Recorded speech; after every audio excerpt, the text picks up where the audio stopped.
Kasih di sini kasih agape. Kasih agape itu adalah kasih yang walaupun orang itu kondisinya apapun, kita tetap mengasihi. Kita bukan mengasihi karena dia itu saudara kita. Kita mengasihi bukan karena dia itu orang tua kita. Kita mengasihi bukan karena dia itu baik sama kita. Kita hutang budi karena itu kita kebaikan dibalas dengan kebaikan. Bukan. Kasih yang agape itu adalah walaupun dia adalah musuhmu. Tuhan Yesus bilang apa? Kasihlah musuhmu. Itu kasih yang agape. Doa itu pasti dijawab. Gak ada doa gak dijawab. Tuhan pasti jawab doa. Yang jadi masalah, ya toh, kenapa kita merasa doa kita gak dijawab? Karena jawabannya gak sesuai dengan keinginan kita. Betul? Kita mintanya seperti ini. Tuhan kasih yang lain. Kita bilang kok gak dijawab. Loh, Tuhan jawab. Tapi lain dari apa yang keinginan kita. Karena Tuhan lebih tahu apa yang kita butuhkan. Amin saudara-saudara. Tapi aku ini hidup dipimpin Tuhan. Tapi apakah dipimpin oleh Tuhan? Jaminan dalam hidupnya tidak ada masalah. No, enggak ya Bu Lilia? No. Bahkan Tuhan Yesus sendiri bilang, ya, di dalam dunia kamu pasti mengalami penderitaan. Ini jaminan dari Tuhan. Ini firman Tuhan loh.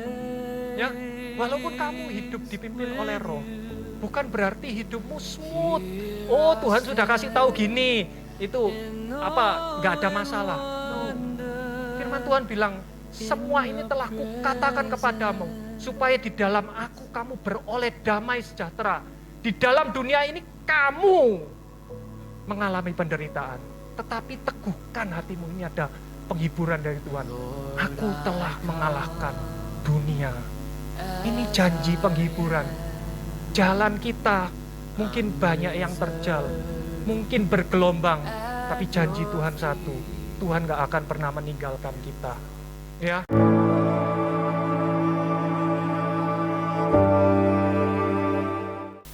Firman Tuhan yang mau saya sharing hari ini adalah hidup dipimpin oleh Roh. Kita lihat ya, hari-hari ini kita bingung ya dengan kondisi dunia. Perang yang ada di Israel, tapi efeknya di seluruh dunia. Dan hari ini yang lebih membingungkan kita, apa yang kita lihat jahat, itu katanya orang-orang baik. Apa yang katanya orang-orang benar, kita lihat ini kejahatan. Dunia sekarang kebalik-kebalik. Memang itu dunia suatu saat nanti akan berlalu. Dan itu janji Tuhan bahwa kita akan diambil dari sini.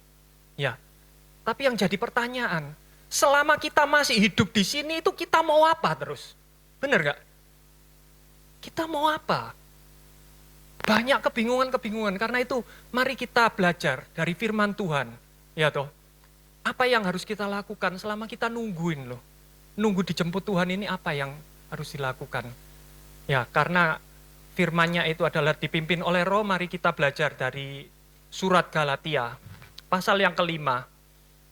Rasul Paulus berkata, oleh karena itu berdirilah teguh di dalam kemerdekaan di dalam Kristus yang telah membebaskan kita. Jadi kita semua ini sudah bebas, kita ini sudah merdeka. Dan jangan mau dibebani lagi dengan kuk perhambaan. Ya, kita ini orang merdeka. Karena itu kita mengisi kemerdekaan kita ini, kebebasan kita dengan apa? Sebab kamu saudara-saudara telah dipanggil untuk merdeka dan jangan gunakan kemerdekaan itu sebagai kesempatan untuk menuruti daging. Ini Rasul Paulus bilang seperti itu. Sebaliknya layanilah seorang dengan yang lain dalam kasih. Jadi Rasul Paulus bilang kita ini sudah merdeka, kita ini sudah selamat. Jangan ngisi ya toh dengan hal-hal yang daging-daging aja, memuaskan daging, jangan. Ya. Nah, sebab seluruh hukum Taurat digenapi dalam satu firman, yaitu apa? Kasihilah sesamamu seperti dirimu sendiri. Kasih di sini kasih agape. Kasih agape itu adalah kasih yang walaupun orang itu kondisinya apapun, kita tetap mengasihi. Kita bukan mengasihi karena dia itu saudara kita. Kita mengasihi bukan karena dia itu orang tua kita. Kita mengasihi bukan karena dia itu baik sama kita. Kita hutang budi karena itu kita kebaikan dibalas dengan kebaikan. Bukan. Kasih yang agape itu adalah walaupun dia adalah musuhmu, Tuhan Yesus bilang apa? Kasihlah musuhmu. Itu kasih yang agape. Sulit. Itu nggak mungkin bisa. Ya, mari kita belajar lagi. Namun jika kamu menggigit dan memakan seorang terhadap yang lain, waspadalah agar kamu jangan saling menghancurkan. Maksudku adalah hiduplah dalam roh dan kamu tidak akan menuruti keinginan daging. Nah, jadi ini mulai dikasih petunjuk sama Rasul Paulus. Kita disuruh jangan hidup menuruti daging loh. Hidup menuruti roh. Apa itu? Sebab keinginan daging berlawanan dengan keinginan roh. Dan roh berlawanan dengan keinginan daging. Dan hal itu saling berlawanan. Sehingga kamu melakukan apa yang tidak kamu ingini. Mestinya kita ingin berbuat sesuatu yang baik, tapi yang jahat yang kita lakukan. Tanpa kita sadari. Bukan karena kita nggak mau. Kita nggak mampu. Karena kita menuruti daging ini loh. Jika kamu dipimpin oleh roh, kamu tidak berada di bawah hukum Taurat. Jadi karena itu jangan di bawah daging. Kita dipimpin oleh roh kita, ya. Roh huruf besar. Perbuatan kedagingan itu telah nyata. Jadi ini sesuatu yang nyata, yang kelihatan. Berarti ini sesuatu yang dilakukan, yaitu apa? Perbuatan kedagingan, perzinahan, persundalan, kenajisan, nafsu liar, penyembahan berhala, sihir, permusuhan, perbantahan, iri hati, amarah, persaingan, perselisihan, pengajaran sesat, kedengkian, pembunuhan, kemabukan, pesta pora, dan sebagainya. Tentang hal-hal itu aku katakan kepadamu, sebagaimana pernah, jadi ini Rasul Paulus pernah kasih tahu juga. Kukatakan sebelumnya, bahwa sebelum mereka yang melakukan hal-hal seperti itu, tidak akan mewarisi kerajaan Elohim. Orang-orang yang hidupnya ini dipimpin oleh keinginan dagingnya, itu tidak mewarisi kerajaan Elohim katanya Rasul Paulus. Tetapi sebaliknya ya, tetapi buah roh. Ya, kalau ada kata tetapi ini kebalikan dari kedagingan itu. Rohnya apa? Buah roh ini apa? Kasih, sukacita, damai sejahtera, kesabaran, kemurahan, kebaikan, kesetiaan, kelemah lembutan, penguasaan diri. Penguasaan diri ini juga masuk juga gitu loh. Tidak ada hukum yang menentang hal-hal seperti itu, ya. Nah, jadi buah roh itu yang mana yang benar? Dulu saya pernah kasih ini pertanyaan. Yang kiri yang benar atau yang kanan yang benar? Ingat, firman Tuhan berkata buah roh. Satu, bukan buah-buah roh loh ya. Cuman satu aja buah roh. Ya. Jadi buah roh itu yang ini, bukan yang ini. Kadang seringkali ada yang bilang ini loh buah-buah roh. Kadang kita itu cuma, kita butuh peace-nya aja, kita butuh damainya aja. Kita cuma butuh self-control-nya aja. Kita cuma butuh kasihnya aja. Enggak seperti ini. Buah roh itu ini loh. Ini jadi satu semua. Ya, satu buah itu rasanya 9. Kalau Anda kurang satu, ya toh, berarti Anda belum sempurna dalam kasih, ya, belum sempurna dalam roh, ya. Bukan berarti belum nggak bisa, nggak mungkin. Nanti kita belajar lagi, ya. Jadi bukan yang ini ya, harus semuanya harus punya, ya. Ada yang bilang, orang itu hatinya baik, cuman ya memang mulutnya itu suka marah-marah. Berarti dia belum sempurna. Kalau sempurna harusnya jadi satu gitu loh, ada penguasaan dirinya. Benar ya? Ngerti? Ya, lanjut. Nah, mereka yang menjadi milik Kristus telah menyalibkan kedagingan bersama nafsu dan keinginannya. Jika kita hidup oleh roh, marilah kita berjalan dalam roh. Nah, jadi kalau kita kepingin berjalan dalam roh, ya kita harus hidup dipimpin oleh roh. Gitu loh. Kalau kepingin hidup oleh roh tapi mengikuti keinginan daging, ya nggak mungkin karena itu berlawanan. Tadi sudah bilang Rasul Paulus, janganlah kita gila hormat dan saling menghasut dan saling mendengki seorang terhadap yang lain. Ya, nah jadi ini mulai Rasul Paulus mulai buka apa itu keinginan daging, apa itu buah roh. Ya, Nah, lanjut. Nah, terus yang dipimpin ini hidup yang bagaimana? Dikatakan di sini adalah somen. Somen itu artinya apa? Dari kata soi. Soi itu apa? Kehidupan spiritual kita. Kehidupan spiritual kita ini biarlah dipimpin oleh roh. Harus dipimpin oleh roh. Gitu loh. Karena apa? Karena apa yang ada di dalam ini memancar keluar. Apa yang ada di dalam hati kita, itu nanti kita lakukan dalam perbuatan kita. Nah, jadi dari situ kita tahu, di dalamnya kita ini kita dipimpin oleh roh yang mana. Ya, nah, karena itu kita lihat ya. Jadi buah itu penting apa enggak? Buah itu penting. Bukan kita berbuah supaya kita selamat, bukan. Kita berbuah untuk menunjukkan karya keselamatan kita. Untuk menunjukkan di dalamnya kita ini apa isinya. Ngerti ya? Nah, supaya lebih ngerti kita belajar dari firman Tuhan ya. Dikatakan Tuhan bilang apa? Kasih perumpamaan.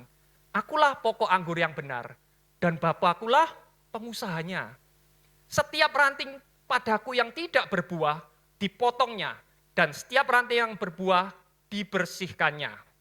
Waduh, ini masalah. Berarti kalau nggak berbuah dipotong, berarti ada hubungannya dengan keselamatan.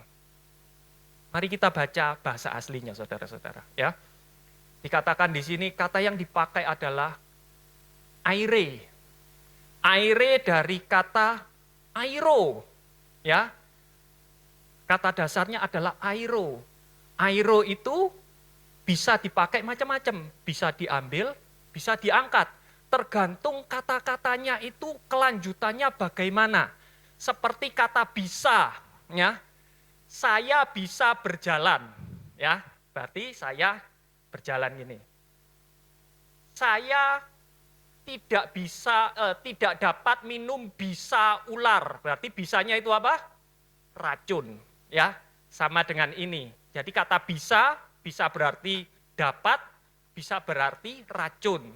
Sama dengan airo, bisa berarti diangkat, bisa berarti diambil, ya. Tergantung kata-katanya dipakai di mana, ya. Nah, kata-kata yang bisa dipakai itu untuk mengangkat, meninggikan. Jadi diangkat, ditinggikan, itu bisa, ya. Karena itu saya senang sama bahasa IMB-nya. IMB-nya kata yang dipakai adalah diangkat, ya, bukan diambil. Kenapa? Nanti kita belajar. Jadi yang harusnya yang benar, ya. Akulah pokok anggur yang benar dan Bapakku adalah pengelolanya. Setiap ranting padaku yang tidak menghasilkan buah, jadi kata menghasilkan buah ini juga salah. Ranting itu tidak bisa menghasilkan buah. Bahasa Inggrisnya lebih betul. Bear nut.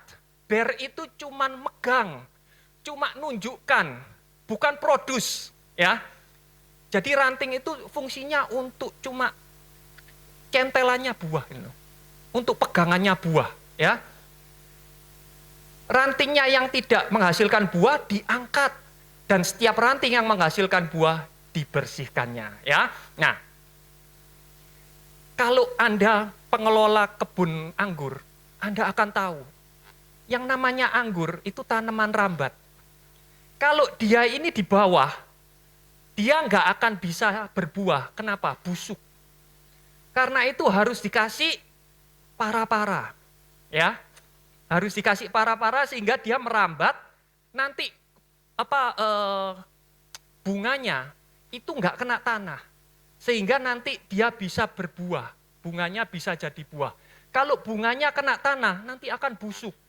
Karena itu kalau orang pengelola, pengusaha kebun anggur pasti tahu, pasti dikasih para-para gini. Nah, para-para ini apa? Kebetulan dalam bahasa Ibrani, huruf Ibrani, ada kata yang namanya samek, ya. Samek ini kayak O ini. Tapi dia piktografnya adalah para-para, ya. Jadi kalau Bapak itu adalah pengusahanya, yang nopang anggurnya siapa? Yang nopang Tuhan sendiri, benar ya?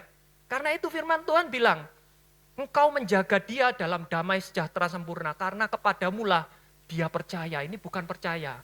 Kata yang benar adalah kepadamulah dia samek. Kepadamulah dia bergantung. Jadi kita ini ranting, fungsinya cuman bergantung. Kita ini diangkat, kita ini cuman bergantung pada kebaikan Tuhan. Supaya apa? Supaya kita bisa berbuah. Ya, jadi berbuah itu bukan masalah kita bisa menghasilkan apa enggak. Masalah kita berpegang pada pokok anggurnya atau enggak, melekat atau enggak, terus bergantung pada para-paranya ini atau enggak, bergantung pada Tuhan apa enggak. Kalau Anda sudah bergantung, Anda sudah melekat, dikatakan Anda pasti berbuah. Itu firman Tuhan ya. Nah, masih ingat ini Pandurata, Prigen? Ya. Anda tahu daerah ini tanaman apa? Anggur ya? Ya. Ini tanaman anggur saudara-saudara. Ada yang tahu? Nggak tahu. Ini tanaman anggur. Tapi kenapa kok Anda nggak tahu? Karena nggak ada buahnya. Benar ya? Ada tapi kecil-kecil. Cuman nggak sampai 1 senti buahnya. Betul ya? Nah kenapa? Kok ini daunnya banyak tapi nggak ada buahnya? Lihat, dia digantung kan? Ini para-para gitu loh. Ngerti ya? Dia ngerambat ke atas gitu. Nah, kenapa? Nah ini firman Tuhan ini benar. Setiap ranting yang menghasilkan buah, barefoot yang menunjukkan buah, dibersihkannya supaya menghasilkan lebih banyak buah. Kamu memang sudah bersih karena firman yang telah kukatakan kepadamu. Ya, jadi supaya itu harus dibersihkan, dipruning. Jadi kalau Anda ke kebun anggur, Anda akan lihat sesuatu yang berbeda dengan apa yang ada di Prigen kemarin. Kemarin banyak daunnya, kalau dibersihkan itu justru daunnya dipotongi semua. Supaya apa hasilnya?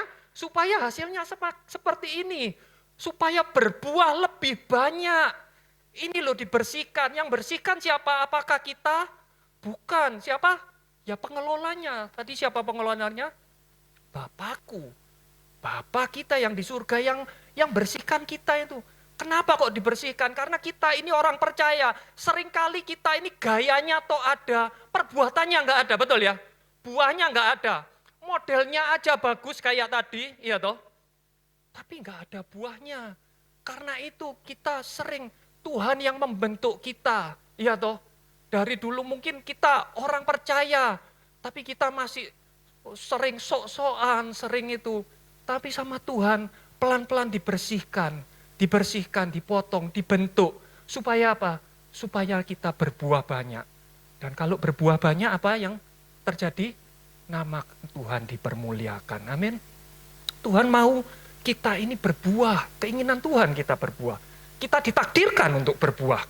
Ya, tinggallah di dalam aku dan aku di dalam kamu. Sama seperti ranting tidak dapat menghasilkan buah dari dirinya sendiri jika tidak tinggal di dalam pokok anggur. Demikian pula kamu tidak dapat berbuah jika kamu tidak tinggal dalam aku. Berarti kalau kita selalu tinggal, kita selalu melekat pada Tuhan, kita pasti berbuah. Itu nggak mungkin nggak. Ini janji Tuhan, ini kebenaran firman Tuhan. Amin saudara-saudara. Jadi kita cukup berpegang pada Tuhan, melekat pada Tuhan. Berarti kalau yang tadi belum berbuah dipotong, berarti firman ini salah ya, tidak sesuai.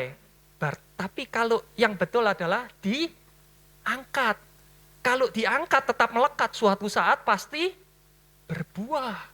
Ini kebenaran firman Tuhan. Ya, jika seseorang tidak tinggal di dalam aku, ia dibuang keluar seperti ranting itu dan menjadi kering. Mereka mengumpulkannya dan mencapakkannya ke dalam api lalu dibakar. Ini adalah nasib orang-orang yang di luar Tuhan. Tapi kalau kita melekat berarti kita tidak dicampakkan dalam api. Ya, ngerti ya? Nah ini kita harus belajar pelan-pelan gitu loh.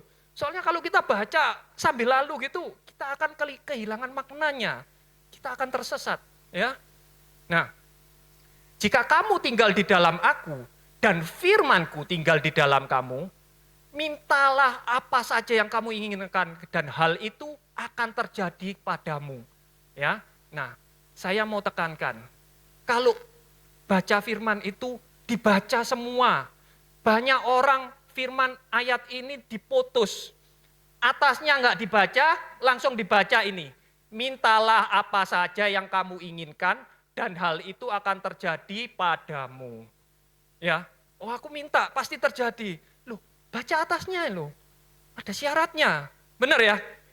Syaratnya besar kayak gini. Jika kamu tinggal dalam aku dan firmanku tinggal dalammu, baru kita minta. Ya, berarti apa? Berarti kalau firman Tuhan ada dalam kita dan kita ada dalam Tuhan, kita tahu apa yang kita minta. Kita tahu apa yang kita perlukan, ya toh? Dan kita akan dapat jawabannya. Mungkin masalah akan selesai. Tapi kalaupun masalah nggak selesai, kita yang akan berubah. Itu kebenaran janji Tuhan. Doa itu pasti dijawab.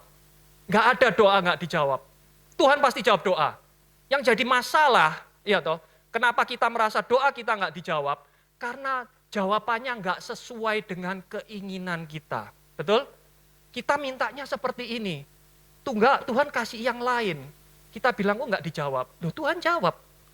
Tapi lain dari apa yang keinginan kita. Karena Tuhan lebih tahu apa yang kita butuhkan. Amin saudara-saudara.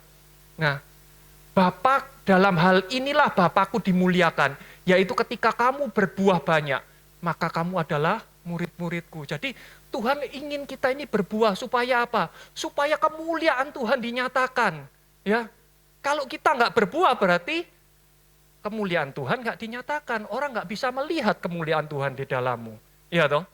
Kalau kita cuma ngomong-ngomong aja, nggak ada actionnya, gimana orang bisa melihat? Ya, kita melihat, orang itu melihat kita itu berdasarkan perbuatan kita. Ya, jadi kalau saya gambarkan, ini adalah Tuhan Yesus, pokok anggurnya. Kita ini cuma cabangnya ini loh. Kita ini cuma dahannya aja. Buahnya yang memproduksi apa? Roh Kudus, roh yang ada dalam kita. Ini loh yang berbuah. Yang menghasilkan buah ini roh yang ada dalam kita. Kita ini cuma buat cantolannya buahnya aja.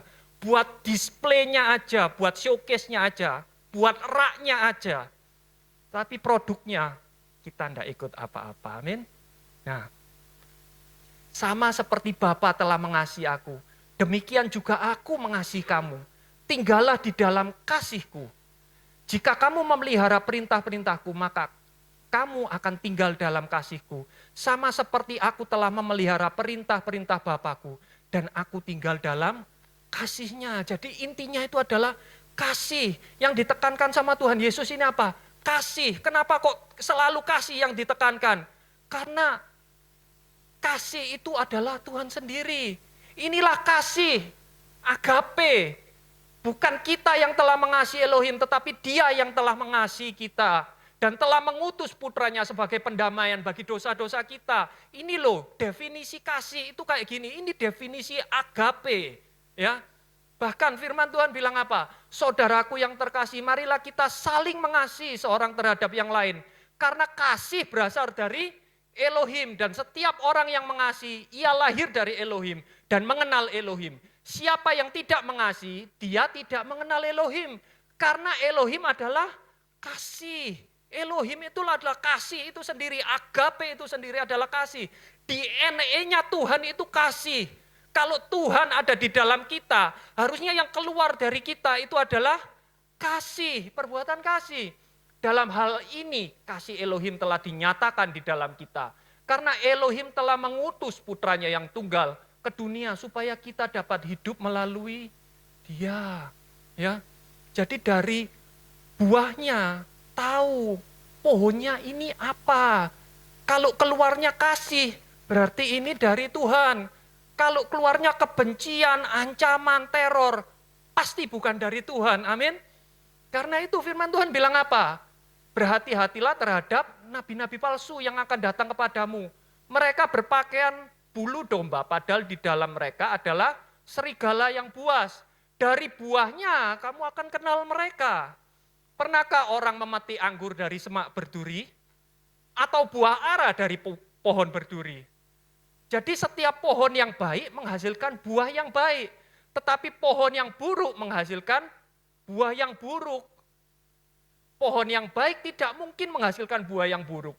Demikian pula pohon yang buruk tidak dapat menghasilkan yang baik.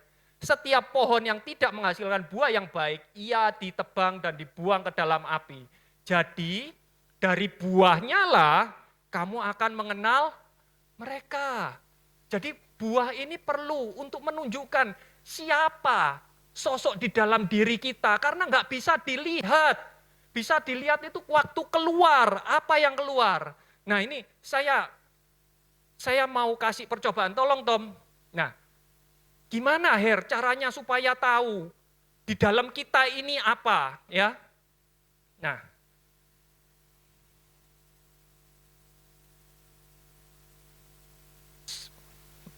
ya, ini saya umpamakan ini adalah hati kita, ya, hati kita.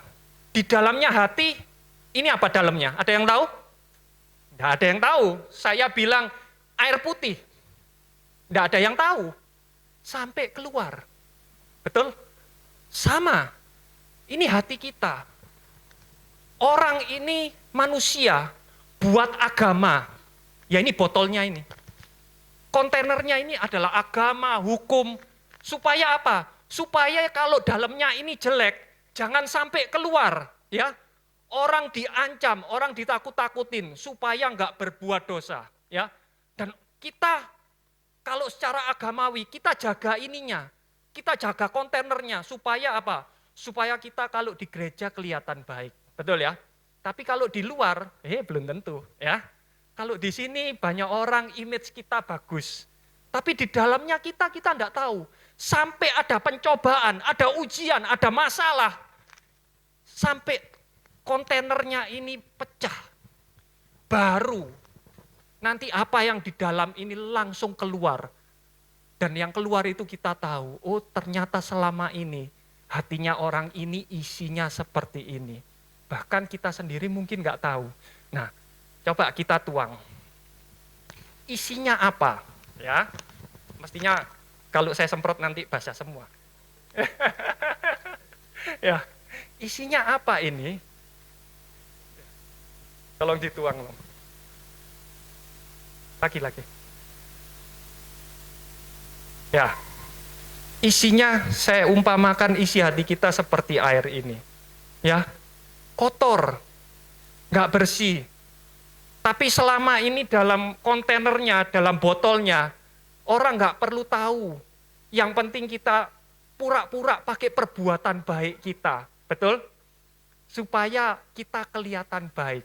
Tapi pada saat masalah datang, baru, oh ternyata ini toh yang di dalam. Bukan nggak sesuai dengan judulnya, nggak sesuai dengan kata-katanya dia. Nah, terus caranya gimana? Supaya apa yang ada di hati kita ini bisa berubah. Ya, kalau dunia mengajarkan apa? Oh, meditasi Her, dikosongkan. Ya, pakai hipnotis, nanti kamu bisa berubah. Ya, ada yang seperti itu, benar ya. Tapi saya bilang, jangan. Karena firman Tuhan bilang apa? Kalau di dalam kita ini kotor, ada rohnya. Terus rohnya ini dikeluarkan, hasilnya apa?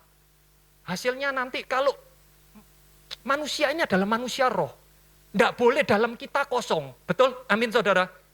Kalau sampai yang jahat ini dikeluarkan dan terus kita kosong, nggak diisi yang baru, hasilnya apa? Nanti roh yang keluar itu akan bawa balik lagi, bawa teman-temannya, 7 lebih jahat daripada yang awalnya, sehingga akhirnya apa? Keadaan akhir orang itu menjadi lebih buruk dari sebelumnya, lebih parah. Karena itu banyak orang keluar masuk rehabilitasi, tapi hasilnya sama saja. Ada orang keluar masuk penjara, hasilnya masih tetap jahat. Bukan firman Tuhan. Firman Tuhan bilang gimana? Tadi firman Tuhan sudah bilang, kamu ini bersih karena firman yang kukatakan kepadamu. Jadi biar hati kita ini dibersihkan oleh firman. Kotornya seperti apa? Firman Tuhan itu bisa basuh. Supaya yang merah kayak tadi bisa putih seperti salju. Amin. Nah, kita coba lihat. Kita lihat percobaannya. Tolong dibongkar, Bang. Nah, ini adalah hati kita tadi ya. Isinya kotor, ya. Ini adalah firman Tuhan. Dikatakan firman Tuhan itu seperti air yang membersihkan. Tolong, Tom. Mungkin Anda gimana? Isi terus. Nggak usah dikosongkan, diisi terus, ya. Mungkin Anda nggak langsung bersih, tapi percaya kalau diisi terus dengan firman Tuhan, suatu saat nanti akan bersih. Suatu saat, mungkin gak langsung, butuh waktu. Tapi hatimu dari yang ini, suatu saat pasti bersih. Ini janji firman Tuhan. Ini kebenaran firman Tuhan. Jadi jangan sampai kita ini mau membersihkan roh pakai daging. Salah. Bersihkan jiwa itu pakai roh Tuhan. Pakai firman Tuhan. Nah itu loh, biar kita ini hatinya diisi dengan roh. Itu artinya berjalan dalam roh, ya. Nah, terus caranya gimana supaya itu? Selalu punya hubungan dengan Tuhan. Sama seperti Tuhan Yesus kasih contoh yang luar biasa. Ya, tiap pagi, ya mungkin nggak tiap pagi, tapi dikatakan pagi-pagi benar, waktu hari masih gelap, Yesus bangun dan pergi ke tempat sepi untuk berdoa. Banyak orang ayat ini diselewengkan. Yang penting pagi-paginya, bahkan orang pagi-pagian, jam 4, oh kurang, jam 4 ada yang sudah bangun, saya jam 3, oh kurang, ada yang jam 2, oke gini aja, jam 12.00 saya doa, besar puasanya. Di mana firman Tuhan gak pernah bilang gitu. Bukan masalah waktu, tapi masalah yang terutama. Pada saat bangun, apa yang dilakukan Tuhan Yesus? Dia cari waktu, dia cari tempat supaya bisa berkomunikasi dengan Tuhan, ya, merasakan kasihnya Bapa, minta bimbingannya Bapa, ya, minta dibimbing sama Tuhan, sama seperti kita. Kita bangun, apa yang kita lakukan, ya, langsung lihat agenda, langsung lihat handphone, berarti kita tahu prioritas kita yang mana. Prioritasnya Tuhan, bangun, langsung punya hubungan. Bukan rame-rame, sendirian. Hubungan itu, kekristenan itu adalah hubungan. Bukan kegiatan religius. Ada jamnya, ada tempatnya, ada waktunya. Enggak. Ini adalah hubungan. Gimana kita punya hubungan yang intim dengan Tuhan. Diisi dengan Tuhan. Kita ini kalau pergi, kita itu kalau handphone kita nggak ada signal internetnya, kita bingung, bener? Tapi kalau kita mau pergi, tiap hari mau melakukan sesuatu, nggak ada signal dari surga, kita fine-fine aja, apa nggak kebalik? Bener saudara-saudara? Nah, tapi kadang-kadang nggak bisa, sibuk, aku ini super sibuk. No, mari kita belajar dari video ini. Kita satu hari, semua dari kita punya waktu yang sama, 24 jam. Tergantung bagaimana cara kita memanfaatkan waktu itu.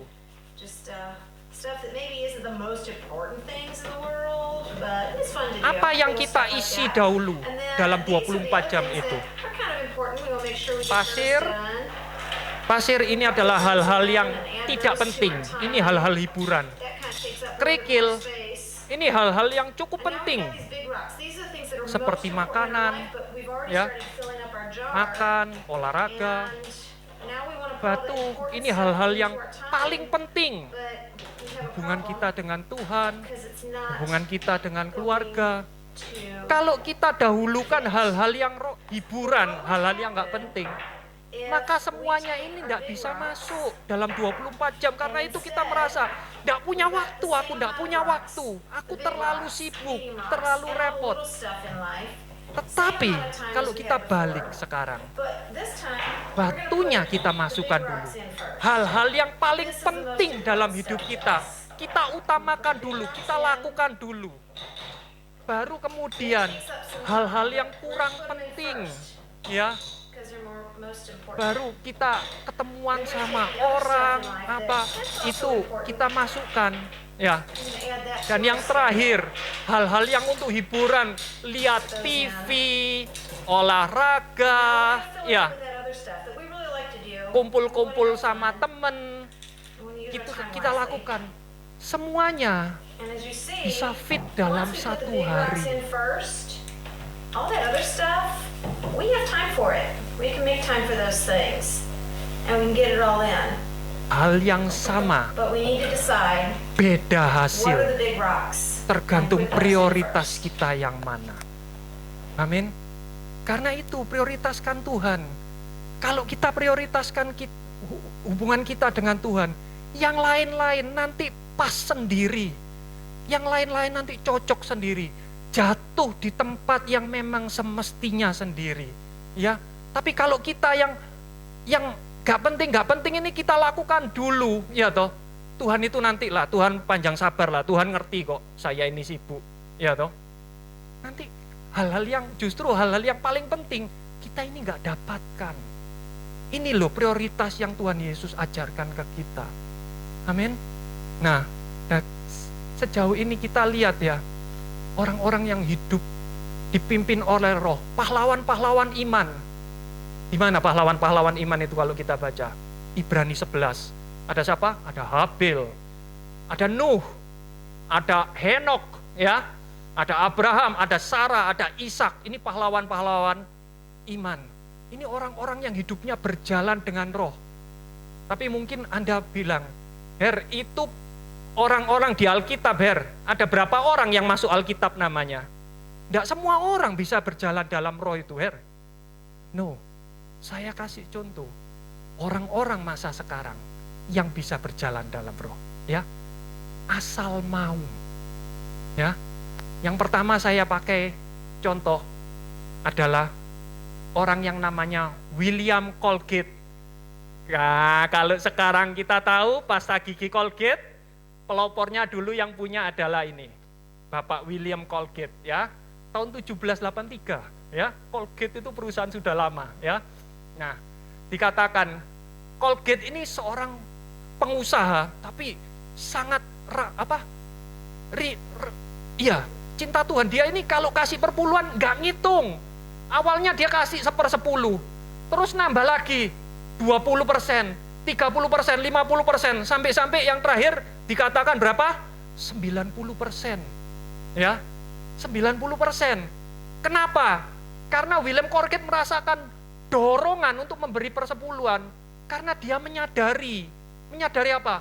Bahwa Tuhan adalah pemberi semua yang dia miliki, semua yang dia punya, bahkan sampai apa? Kesempatan untuk dapat bisnis, kesempatan untuk ketemu orang, bahkan apa? Bahan-bahan yang digunakan untuk pembuatan produknya, semua itu dari Tuhan.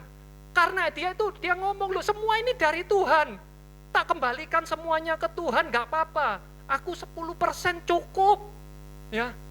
Terus kalau kita bilang, apa loh, gak berat tak?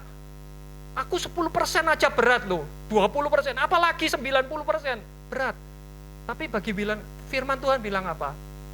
Kalau kita mengasihi Elohim, maka perintahnya itu gak berat. Amin.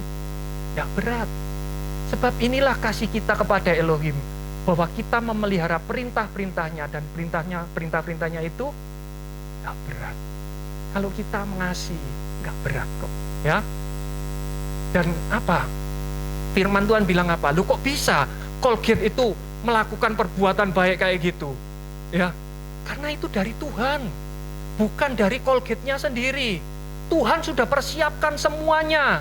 Firman Tuhan bilang apa? Sebab kita ini adalah buatan Elohim, workmanship, mahakaryanya Tuhan kita ini, yang telah diciptakan dalam Kristus Yesus untuk apa? Melakukan perbuatan baik yang telah dipersiapkan oleh Elohim sebelumnya, agar kita hidup di dalamnya. Jadi kalau kita bisa melakukan perbuatan baik, jangan sombong. Itu sama Tuhan sudah dipersiapkan dalam kita dulu. Bukan kita yang mengusahakannya, Tuhan sudah kasih.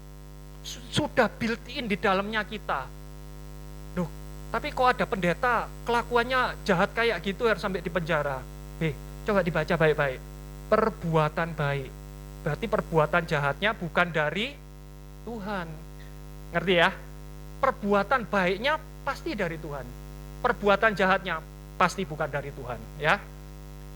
Karena firman Tuhan nggak bilang semua perbuatannya, tapi cuma perbuatan baik kita ini dipersiapkan, ya. Nah, terus ada lagi siapa? George Ferdinand Muller, ya. Siapa George Ferdinand Muller ini? Dulu saya pernah itu. Dia ini seorang hamba Tuhan. Dia ini waktu tahun 18 sekian, di Eropa itu banyak pecah perang. Dan dia ini ambil anak-anak yang gak punya orang tuanya mati karena perang, sama dia diambil, diadopsi, ya. Dia ini punya panti asuhan. Awalnya itu kontrak dulu, cuman bisa nampung 30 gadis awalnya, ya. Ya, rumahnya itu kecil, tapi dengan berjalannya waktu, Anda lihat, awalnya tahun 1836, tahun 1845, dalam 9 tahun, berapa?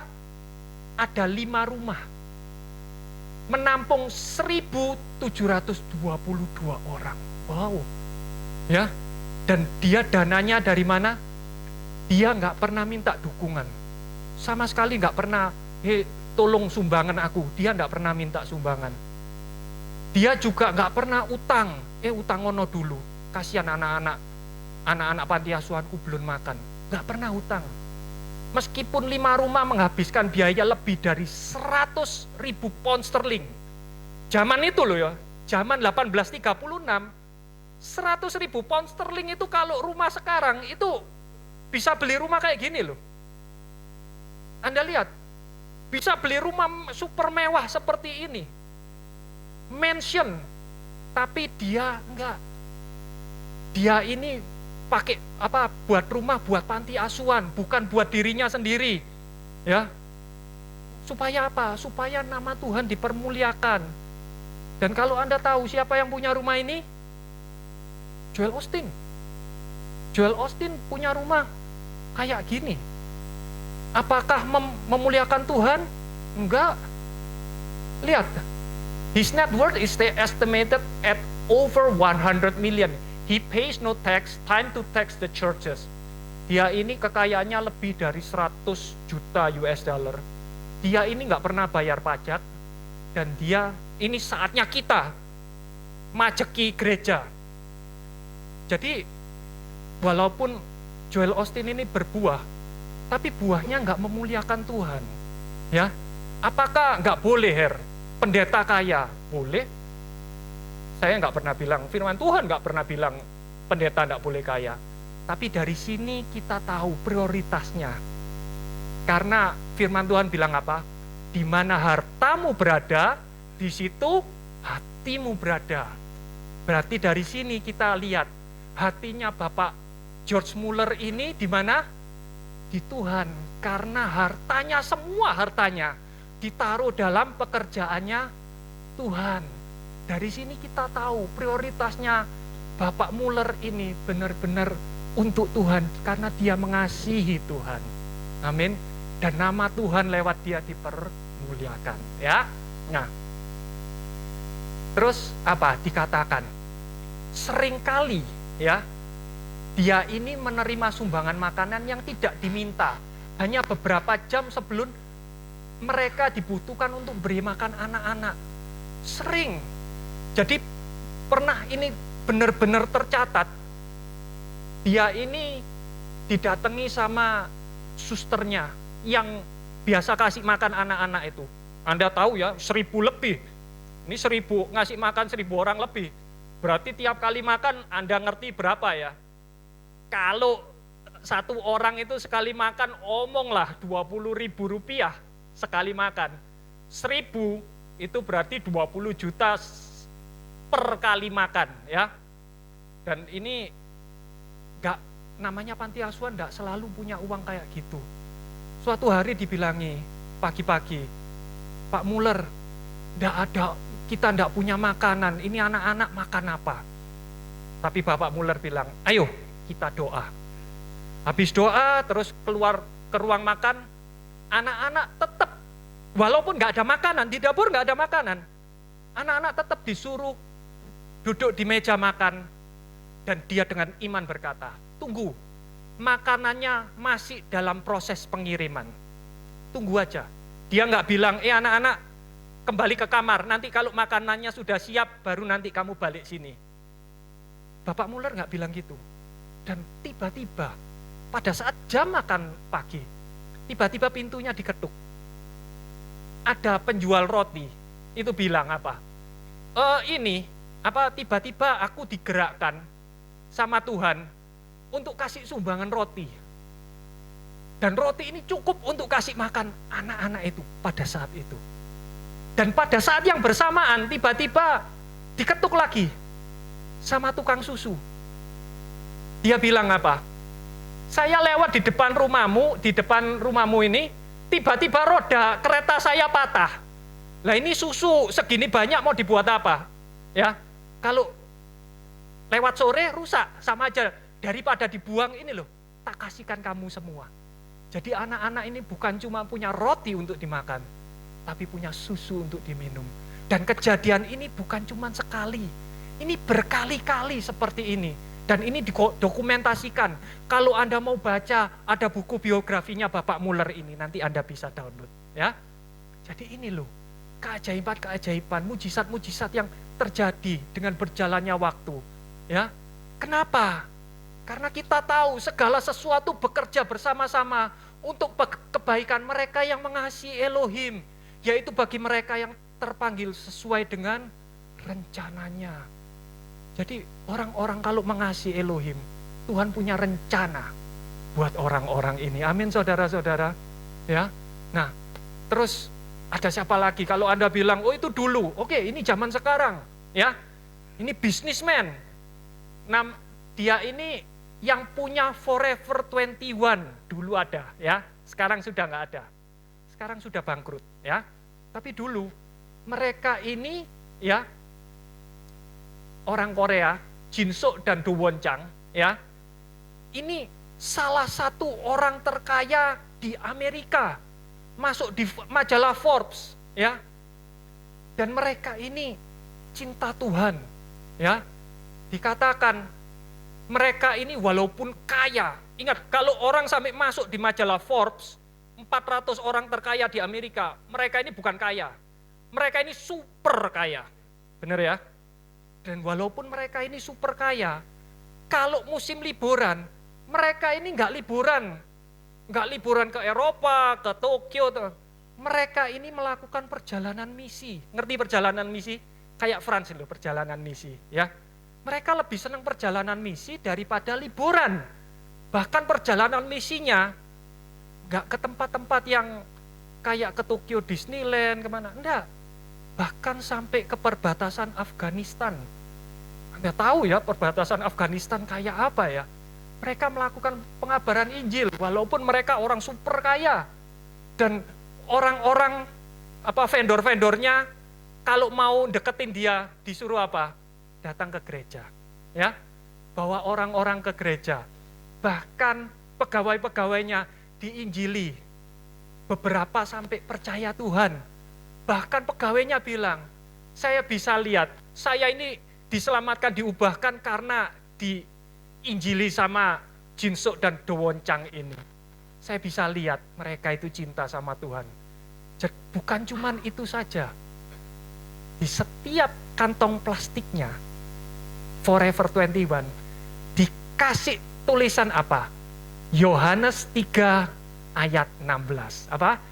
Karena begitu besar kasih Elohim akan dunia ini, sehingga dia mengaruniakan anaknya yang tunggal kepada kita, supaya barang siapa yang percaya tidak binasa, melainkan beroleh hidup yang kekal. Ya, ditanyain, lu buat apa kamu ngeprint ini? Iya toh? Dia bilang apa? Aku berharap orang-orang dunia tahu betapa Tuhan itu mengasihi mereka juga. Ya, Duh, mungkin kalau saya tanya, nggak takut diboikot. Sekarang kan musimnya boikot, ya toh? Nggak takut diboikot. Bagi dia enggak. Ya udah, yang penting ini wujud apa yang ada di dalamnya dia itu keluar, ya.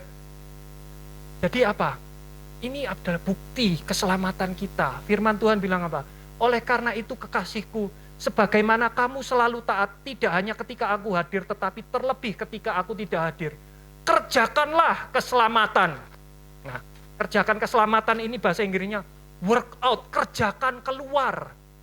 Keselamatan yang telah kamu miliki dengan takut dan gentar.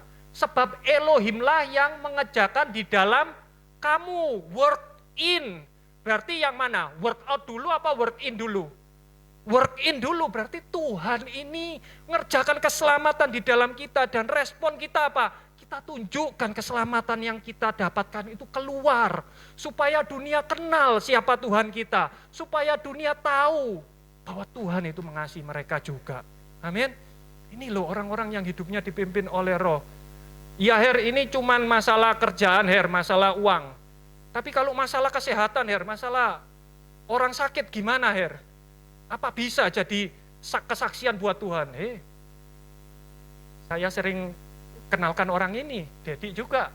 Siapa? Nit Fujisik. Dia ini sejak lahir nggak sempurna, nggak punya tangan, nggak punya kaki, cuman punya satu telapak plus satu jari. Orang seperti ini bisa jadi kesaksian bagi Tuhan nggak? Mungkin tanya, mungkin susternya yang ikut melahirkan, bidannya juga tanya, waduh jabang bayi, ini lahir kayak gini salahnya siapa ya? Dosanya dia apa dosanya orang tuanya? Boleh enggak tanya gitu? Benar enggak? Loh, dipertanyakan loh. Bahkan dia sendiri mempertanyakan, Tuhan kenapa aku lahir kayak gini? Aku enggak minta dilahirkan. Bahkan dia pernah berusaha mengakhiri hidupnya. Ya toh?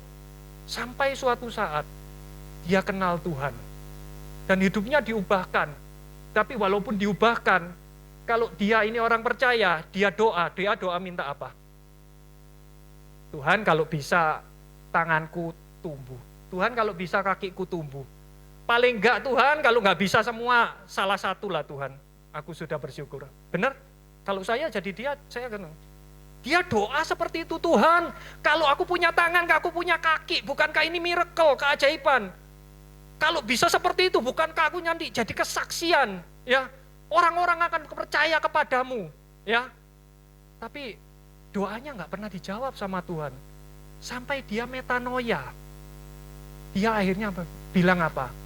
Kalau saya nggak bisa dapat keajaiban, biar saya yang jadi keajaiban untuk orang lain. Amin. Dia berubah, ya. Akhirnya gimana? Dia mikir, loh, kalau aku nggak punya tangan, nggak punya kaki, gimana caranya beraktivitas? Akhirnya waktu dia metanoia, dia mau apa-apa bisa. Dia mau surfing bisa, terjun payung bisa, renang bisa, main sepak bola bisa. Dia bisa kerja. Untuk manggil dia, ini antri loh, Frans tahu ya.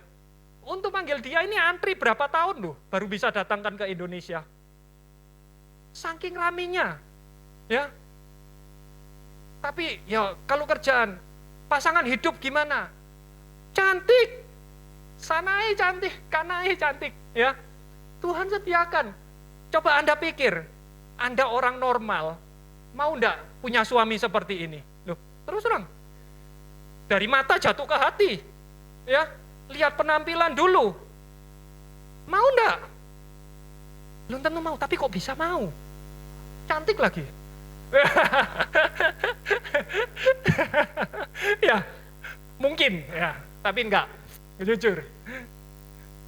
Tapi belum, enggak, dia Nick enggak sekaya itu. Enggak sekaya Joel Osteen, jauh. Ya. Nah, anaknya bisa punya anak normal semua. Dia dulu bilang, Tuhan, gimana punya pasangan hidup? Gimana cara aku bisa punya anak? Kalau aku punya anak, Gimana caraku ngerangkul mereka?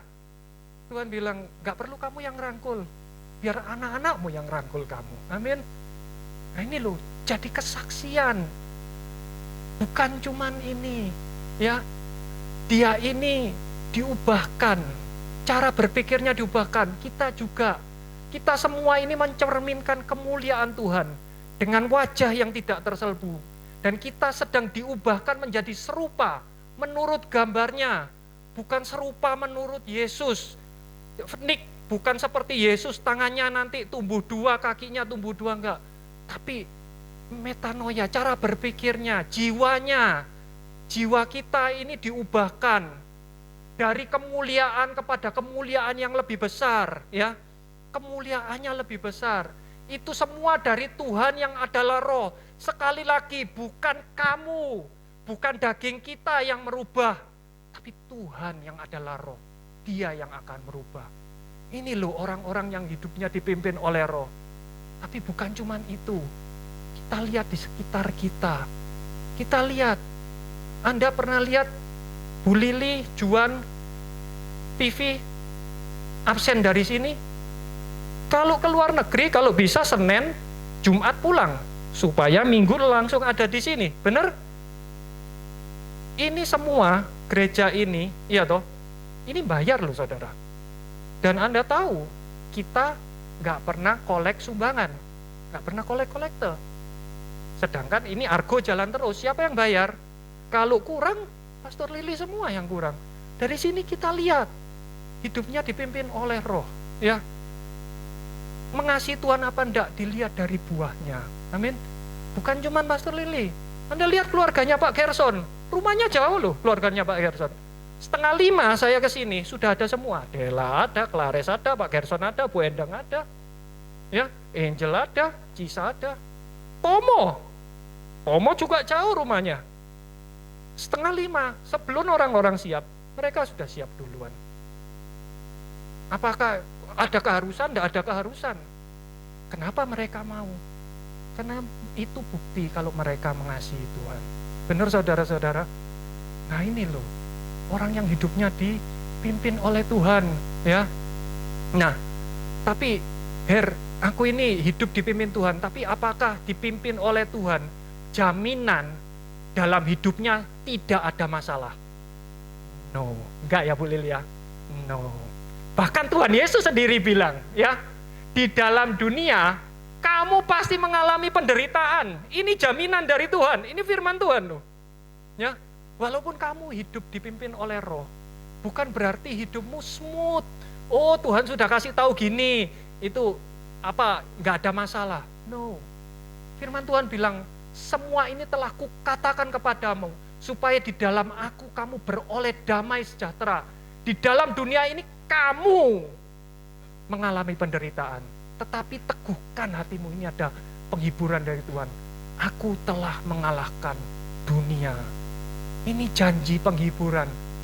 Jalan kita mungkin banyak yang terjal, mungkin bergelombang, tapi janji Tuhan satu, Tuhan gak akan pernah meninggalkan kita. Ya, karena apa? Tuhan bilang apa? Aku akan meminta kepada Bapa dan Dia akan mengaruniakan kepadamu penghibur lain. Tuhan Yesus pasti pergi, tapi ada penghibur lain yang Tuhan utus. Supaya Dia tinggal bersama-sama dengan kamu selama-lamanya. Gak akan pernah hilang. Yaitu roh kebenaran, ini loh ada di dalam kita selama-lamanya. Yang dunia tidak dapat menerimanya. Karena dunia tidak melihat Dia. Ini secara roh. Juga tidak mengenalnya. Namun, kamu mengenalnya. Karena Dia tinggal bersama-sama dengan kamu. Dan akan berada di dalam kamu. Ini janji Tuhan. Gak akan kita dibiarkan. Aku tidak akan meninggalkan kamu sebagai yatim piatu. Ini janji Tuhan. Dan janji Tuhan apa? Aku suatu saat nanti, aku akan datang. Aku akan jemput kamu lagi.